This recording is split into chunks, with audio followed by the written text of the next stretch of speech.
I always thought Christmas meant warmth and love, a time when families put everything aside and simply cared for each other.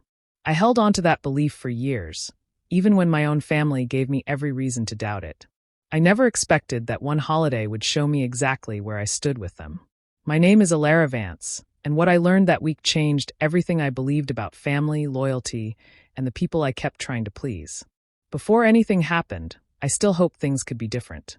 I grew up in the Vance family of Greenwich, surrounded by money, expectations, and a pressure to fit into a mold that was never meant for me. My father, Silas, built his real estate empire from nothing. My mother, Diana, made sure our names stayed polished in every social circle. My brother Preston and my sister Jen followed the path laid out for them. Business school, big salaries, and constant bragging rights. I was the odd one. Instead of joining the family firm, I built my own jewelry business. I loved designing pieces that meant something to people. But to my family, it was nothing more than a side activity, something a bored child would do on a rainy afternoon. Still, every December I tried again. I convinced myself they would see me, really see me, if I showed them the care and work I put into my craft. So I arrived at the estate a few days before Christmas with carefully wrapped gifts, each one custom-made for the person it was meant for. I'd spent weeks choosing the stones, shaping the metals, making sure everything reflected who they were. I wanted them to feel appreciated, even if they rarely offered the same in return. The moment I stepped through the door, the familiar chill hit me. My mother looked me up and down before offering a thin smile, the kind she gave to people she had nothing else to say to. Jen barely glanced at me, too busy making some comment about how I looked tired, as if that were a flaw. I tried to stay positive, reminding myself that I wasn't there for their approval, but each small remark chipped away at my hope. My childhood bedroom wasn't even mine anymore. They had turned it into a yoga studio. I stood there, staring at the empty walls, feeling like someone had quietly erased me. They didn't even think to tell me. I was placed in a guest room like a stranger, and for a moment I wondered if that was exactly how they saw me. Even then, I tried to connect with them. My father and Preston were in the study discussing market changes and investment wins. The moment I walked in, the tone shifted. They spoke to me like I didn't understand anything beyond beads and string, treating my business like a child's craft project. I smiled, pretending it didn't sting, pretending I didn't hear the hidden message behind every word. You're not one of us. I tried to keep believing this holiday could bring us closer, but deep down, something had already begun to crack. I just didn't know yet how completely it would break. When I walked into the guest room they gave me, it took me a moment to accept that this was really where they expected me to stay. My old room had been turned into a yoga space without anyone mentioning it to me. There were mats rolled neatly in the corner, scented candles on the window ledge, and not a single trace of the girl who once lived there. It wasn't just a room change. It felt like a quiet message that I didn't belong in the spaces I grew up in. I tried not to let it get to me, but the feeling settled in my chest like a small, sharp weight. I knew I couldn't hide in the room all evening, so I decided to make an effort. Maybe if I showed interest in what my father and brother were up to, things would feel normal. I found them in the study, the room that always smelled like leather and old books. They were deep into a discussion about some deal my dad was closing and the new bonus my brother had just earned. When I stepped in, their voices softened, but the warmth wasn't there. They nodded, greeted me politely, and went right back to their talk. I stood beside them, trying to join in, but everything they said felt like a reminder that my work didn't fit their world.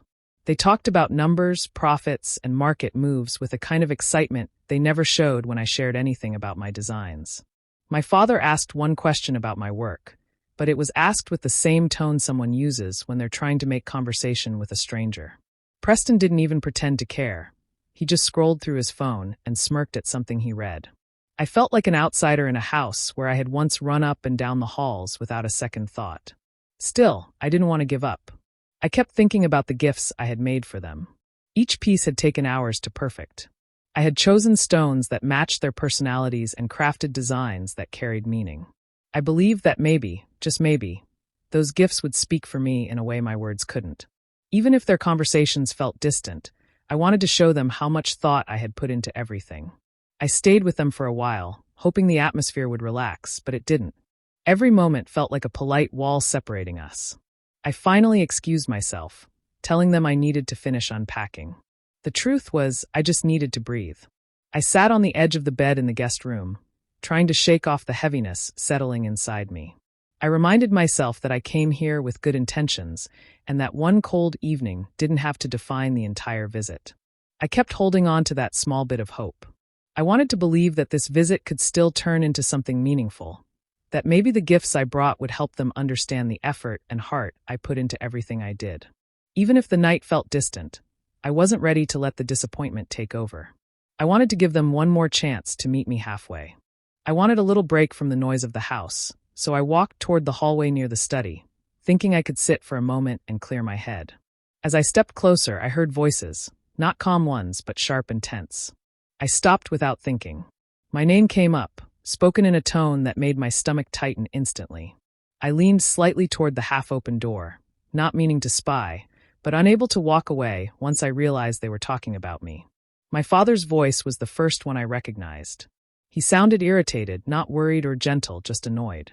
He was talking about what he planned to say to me at Christmas dinner.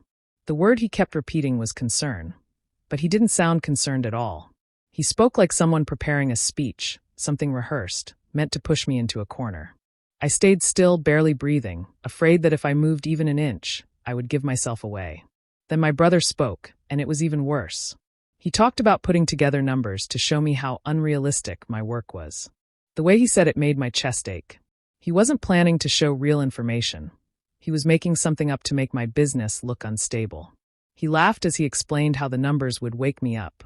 It felt cruel, like he saw this as some kind of performance. I had never imagined my own brother would go this far just to prove he was right. My mother joined in, and her words stung the hardest. She said she had the perfect comparison that would finally get through to me. Then I heard her say it. She planned to tell everyone at the table that my work was no better than the macaroni crafts kids make in kindergarten. She said it proudly, as if it were clever. My heart dropped.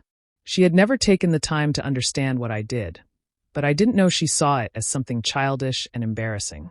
They weren't worried about me. They weren't trying to help me. They were organizing a moment meant to make me feel small in front of a full room of people. They wanted me to fold, to accept the job they had decided for me, a position that had nothing to do with my skills or my passion. A junior assistant role, something they thought would keep me grounded and teach me structure. They had already chosen the title, the department, even the supervisor. They didn't want my agreement, they expected obedience. Standing there in the hallway, I felt something shift inside me. Up until that moment, I kept giving them the benefit of the doubt, thinking maybe I was too sensitive or too hopeful.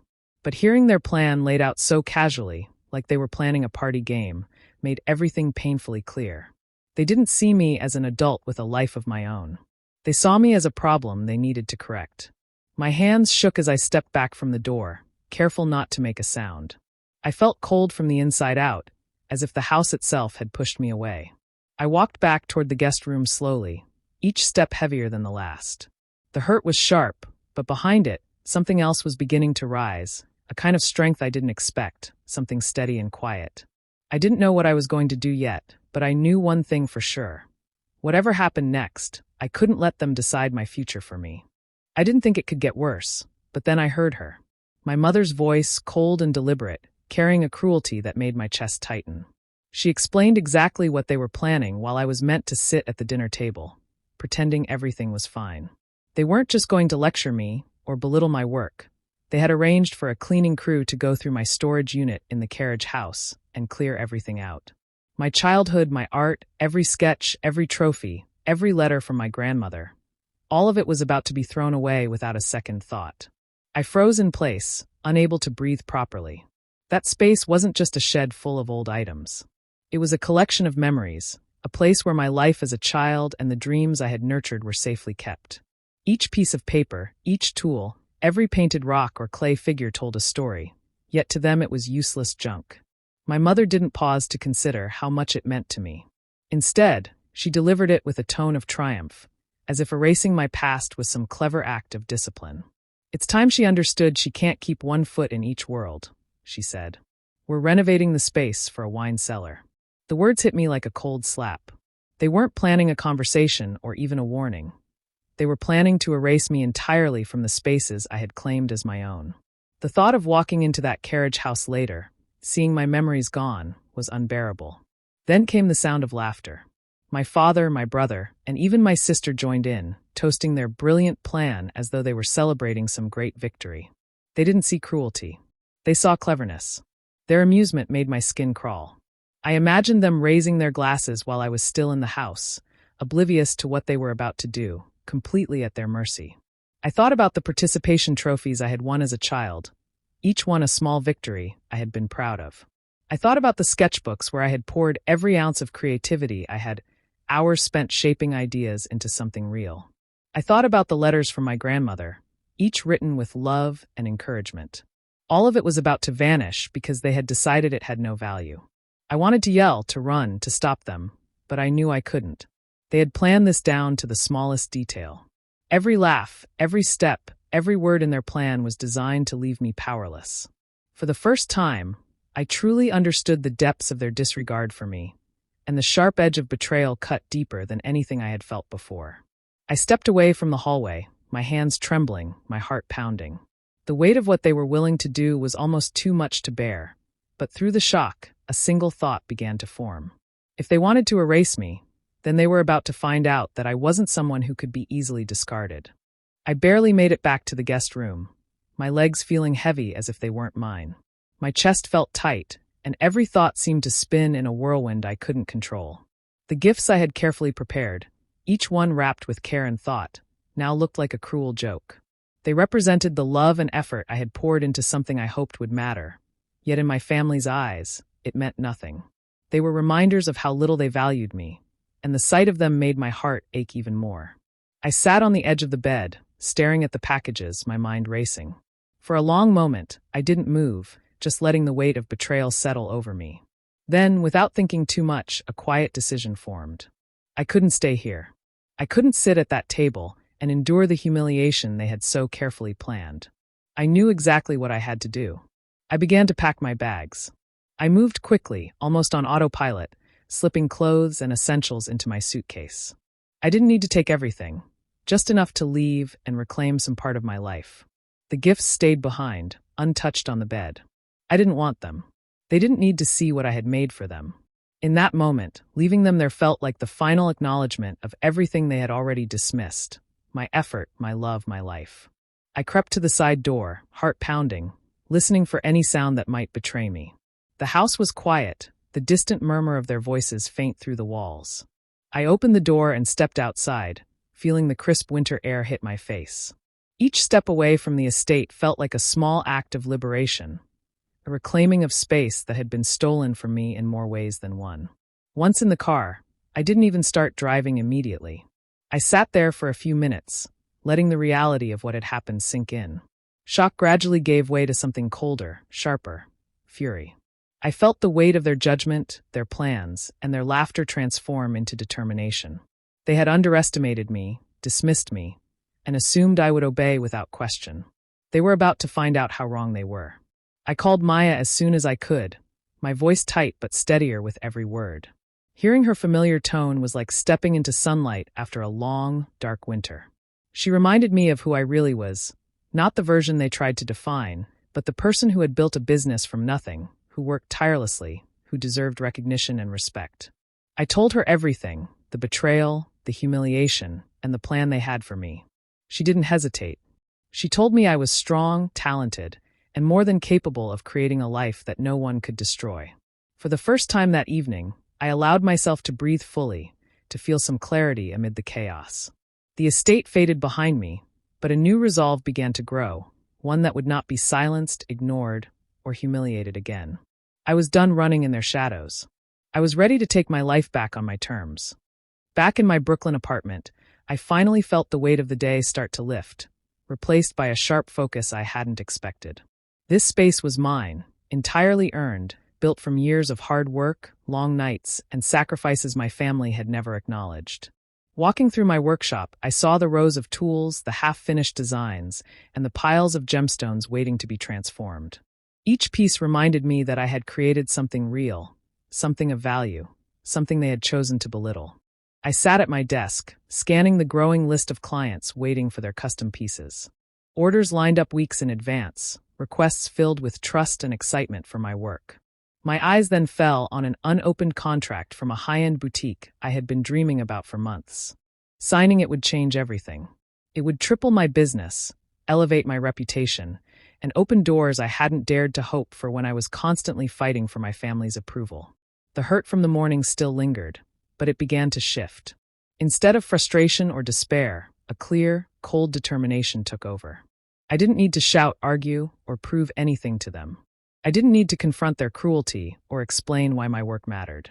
They had already shown their priorities, and I didn't belong in that world anyway. The only thing they wanted, as it turned out, was for me to disappear. I would give them exactly that, but on my terms, not theirs. I picked up a pen and signed the boutique contract without hesitation. It felt like a quiet victory, the first real step in reclaiming the life I had fought so hard to build. With that decision, a new clarity settled in my mind. I didn't need their validation, their praise, or their acknowledgement.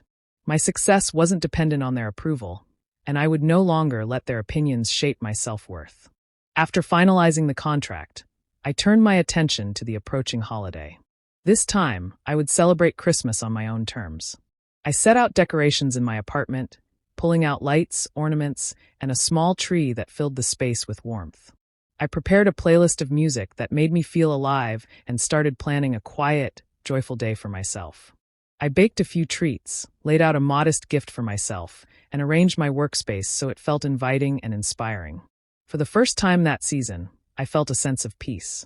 The apartment wasn't just a home. It was a symbol of everything I had built and everything I could achieve without anyone standing in my way.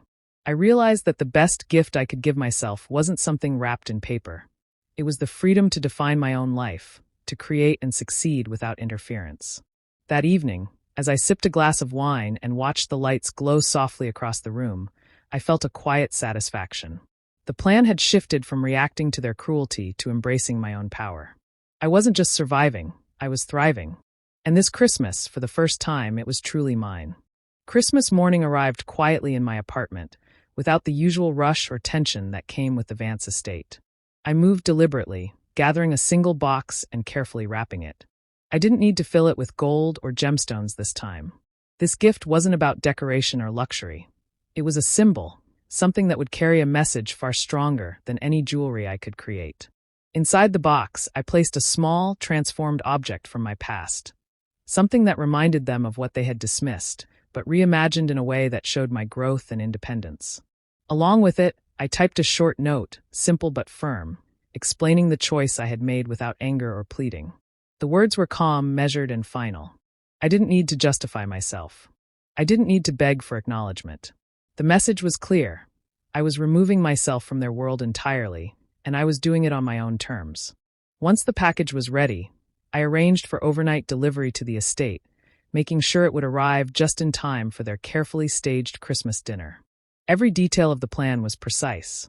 I didn't want to confront them directly, and I didn't want to be present for their reactions. This was my statement, my way of reclaiming control without being dragged into their drama. After dropping the package off for shipment, I finally allowed myself to breathe. I turned off my phone, cutting myself off from any interruptions or calls that could pull me back into their orbit. For the first time in years, I felt completely free from the constant need to defend myself or explain my choices. I poured a glass of wine and let the quiet fill the apartment.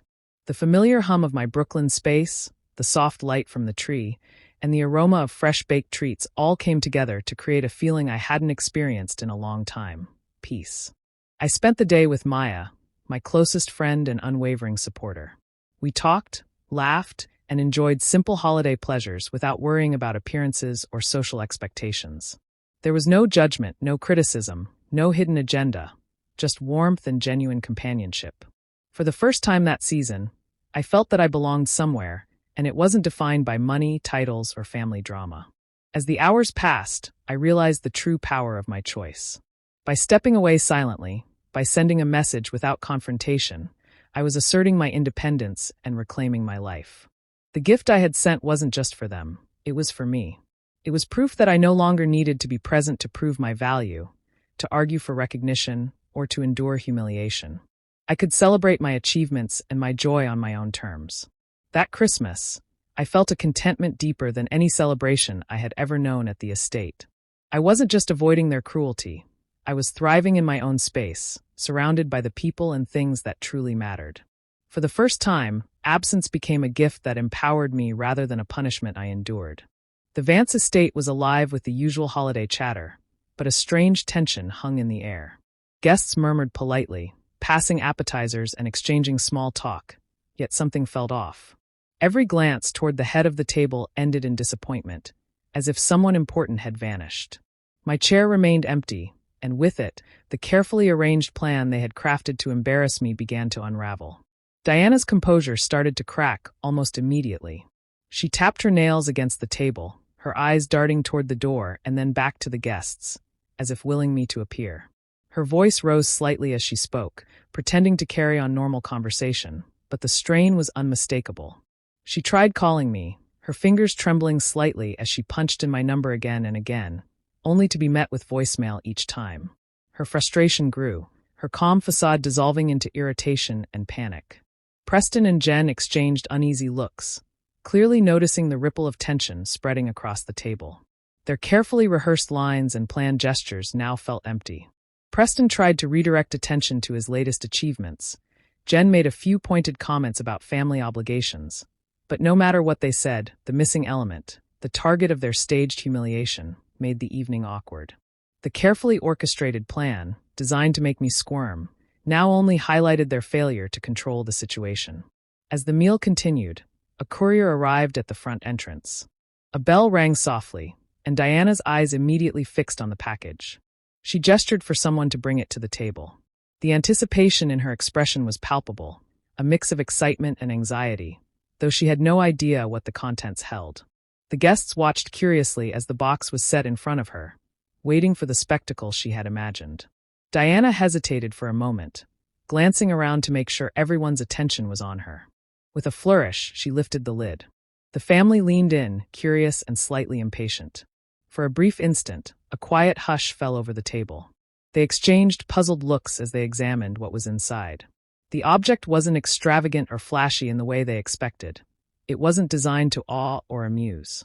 Instead, it carried a quiet statement, a message of independence and defiance they hadn't anticipated. The note, neatly typed and placed with care, drew their eyes next. Their confusion deepened as they read it aloud slowly, trying to understand its meaning. Words that had been intended to embarrass, belittle, or shame me now reflected a different reality, one in which I had chosen myself over their approval. Their carefully laid plan, the intervention meant to force compliance, had no effect. The attention of the room shifted from what they wanted to say to the reality of my absence, and the tension only grew, filling the space in a way that highlighted their miscalculation. For the first time that night, the family wasn't in control. The absence of their intended target transformed the atmosphere, and the guests began to notice the awkwardness, whispering quietly among themselves. The staged intervention had failed completely, and the unraveling had begun. They stared at the box as if it held something dangerous. No one spoke for several seconds, and the silence made every person at the table shift in their seats. When Preston finally reached for the note, his hand hesitated, as if he already sensed it was not going to say what they hoped. He unfolded the paper, and his face changed the moment he read the first line. He passed it to Diana without saying a word. She took it, her eyes narrowing as she read each sentence slowly. The message was short, but every word cut deeper than any argument I could have had with them. I had written it in one clear moment, when my mind was steady and calm. You made it clear my presence, my work, and my memories are nothing more than clutter in your perfect world.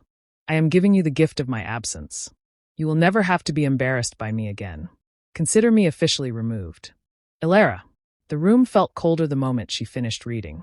The guests watched her carefully, unsure if they should pretend they hadn't heard anything. Even Silas looked uncomfortable, his confident posture collapsing as the meaning settled on him. The note didn't shout, didn't accuse, didn't beg. It simply stated a truth they had spent years avoiding. Then their attention shifted to the object in the box. Diana picked it up, expecting something dramatic or petty. Instead, it was a smooth, simple paperweight. It looked handmade but clean, shaped with intention. The metal was familiar, and it took her a moment to realize why. Only then did she understand it wasn't just an object. It was something from my childhood, reshaped. It was one of the trophies she had called junk. One of the things they planned to throw out that same night. but rebuilt into something new. The realization unsettled them more than the note. It proved I wasn't the failure they imagined. I had taken something they once dismissed and turned it into something refined. It was a quiet message that my work had value, even when they refused to see it. Right as the confusion peaked, Diana's phone rang. She jumped at the sound and grabbed it quickly, almost tearing it from the table. When she saw my name, her anger rose instantly. She answered without greeting me. "Where are you?" she snapped, her voice sharp enough to make the guests turn away in embarrassment. I didn't raise my voice.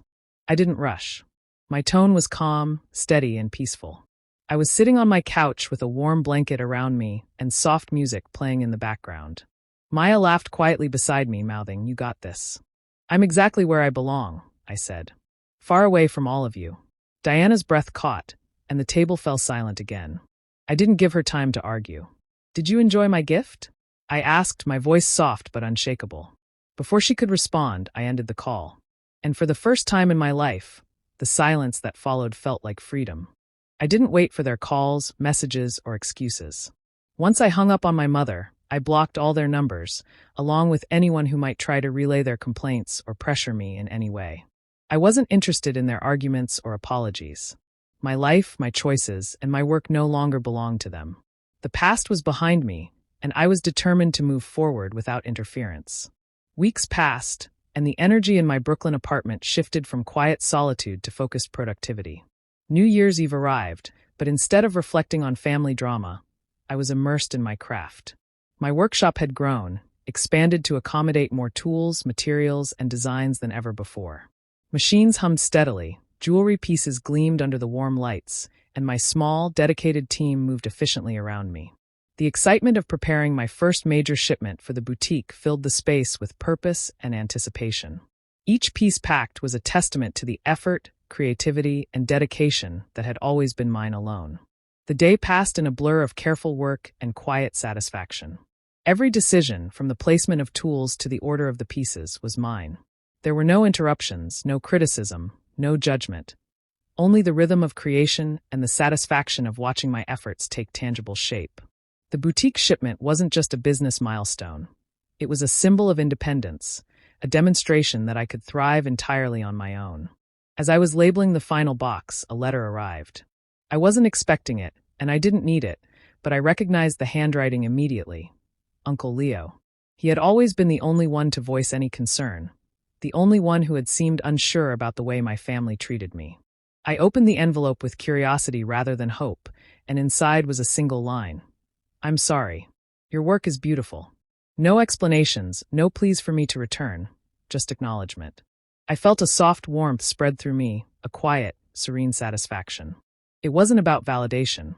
It was about recognition from someone who saw the truth, someone whose opinion mattered not because of obligation, but because of honesty.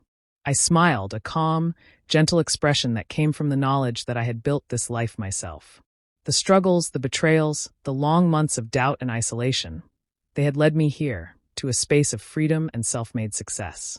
The new year wasn't about family, expectations, or social games. It was about me, my work, and the life I had earned. As the city lights outside twinkled in celebration, I realized something simple but profound. This year, I was not just surviving, I was thriving, and that triumph was more beautiful than any Christmas or holiday I had ever known. Do you think I did the right thing by cutting my family out completely, or should I have tried one more time? I'd love to hear your thoughts in the comments. For more stories like this, subscribe and hit the bell.